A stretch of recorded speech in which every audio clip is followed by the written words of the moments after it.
l'actualité près de chez vous dans votre métropole. C'est tout de suite l'actualité dans la métropole lilloise. C'est sur Grand Lille TV avec un nouveau flash. Restez avec nous. Bienvenue si vous nous rejoignez.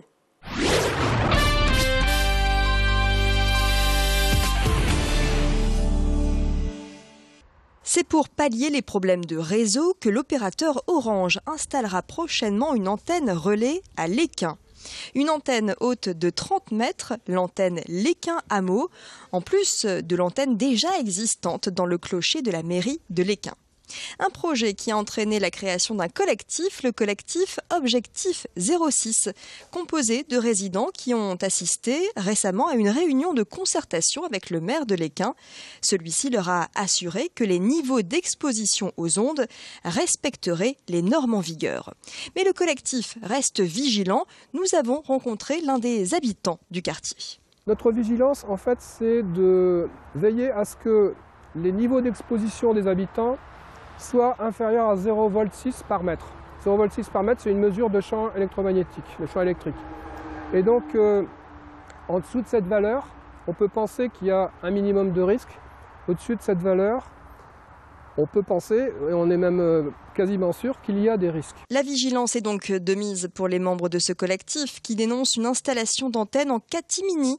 Ils auraient souhaité être consultés avant la mise en place du projet. Danny Wattebled, le maire de la commune, assure que tout a été fait en toute transparence. Il n'y a rien eu en catimini. C'est un dossier que j'ai refusé plusieurs fois depuis 2011. Une demande a été faite par Orange.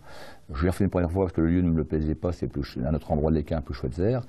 Après, je n'avais pas les simulations futures pour le rayonnement des ondes. Ils m'ont donné tous les dossiers. Ils avaient déposé une demande de travaux sur laquelle je ne pouvais pas m'opposer, donc j'ai demandé une réunion rapidement. C'était les vacances, moi j'étais parti début juillet. Dès que je suis rentré, on a programmé la première réunion. Donc c'est pas une question de calcul, c'est une question de temps, quoi. Il fallait aller assez vite pour au moins faire une réunion et notamment rencontrer les gens d'Objectif 06 de Lesquin pour leur expliquer. Ils ont pu débattre, ils sont venus, des équipes sont venus, il n'y a pas eu de problème de ce niveau. C'est un lieu atypique qui s'apprête à ouvrir ses portes rue Gambetta à Lille, un salon de thé pas comme les autres. Ici, les clients viendront chercher la présence de petits félins à 4 pattes, des chats censés apporter bonheur et apaisement. Le concept a vu le jour au Japon. Un concept qui peut faire bondir, certains pointeront du doigt le chat comme animal objet. Mais pour les deux créatrices du lieu, c'est la clientèle qui devra se plier au rythme des animaux. Une pièce sera d'ailleurs spécialement réservée aux chats pour leur permettre de s'isoler et de se reposer. Aucun amoureux de chat ne va s'amuser à le réveiller pour avoir un câlin. Tous les amoureux des chats sont respectueux de cet animal et en aucun cas ils vont s'amuser à lui faire des papouilles ou à le forcer à un câlin. La majeure partie des gens savent très bien comment un chat fonctionne et je pense que ça sera exclusivement notre clientèle, ceux qui aiment. Ils ont l'air plutôt heureux et ils étaient dehors, ils étaient dans la rue. Donc je ne pense pas qu'il y ait de maltraitance. C'est des chats qui seraient plus en vie actuellement. Les amateurs de chats devront patienter jusqu'à fin août pour caresser ces petites boules de poils attachantes.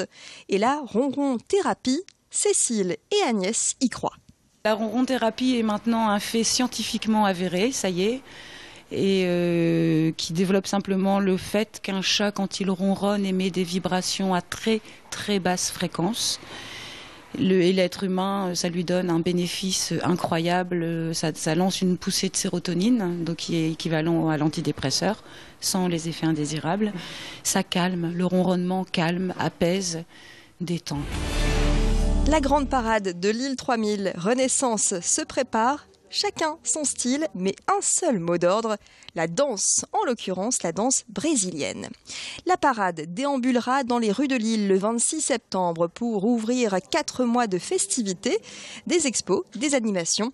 Et chacun peut participer à cette parade. Des initiations et cours gratuits vous sont proposés par l'association Brasil Afrofunk dans différents quartiers et notamment à la gare Saint-Sauveur tous les mercredis soirs pendant tout l'été. Une 50aine d'amateurs se rassemblent chaque semaine pour apprendre cette chorégraphie. C'est trop bien, j'aime bien, ouais.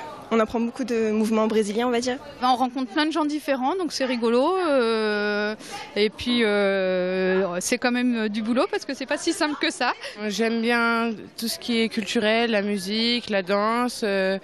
Donc voilà, c'est aussi la découverte. Je me suis dit, bon, la musique africaine et brésilienne, ça passe très très bien. Et moi, c'est une occasion de se retrouver, de sortir un petit peu et puis de s'éclater entre amis, quoi. On s'est dit que c'était une bonne idée, en fait, que ça pouvait être sympa de faire ça. Et après le premier cours, on a continué parce qu'il y avait une bonne ambiance. Bon, j'y vais vraiment cool, hein. C'est vraiment pour m'amuser et puis profiter, j'espère, du beau temps qu'il y aura le 26 et puis m'amuser simplement. Vous aussi, vous avez encore quelques semaines pour apprendre la chorégraphie de l'île 3000 et vous laisser aller sur des rythmes samba. Renseignez-vous. Fin de ce flash, mais restez avec nous. D'autres infos vous attendent, notamment les prévisions météo pour les prochains jours dans la métropole lilloise.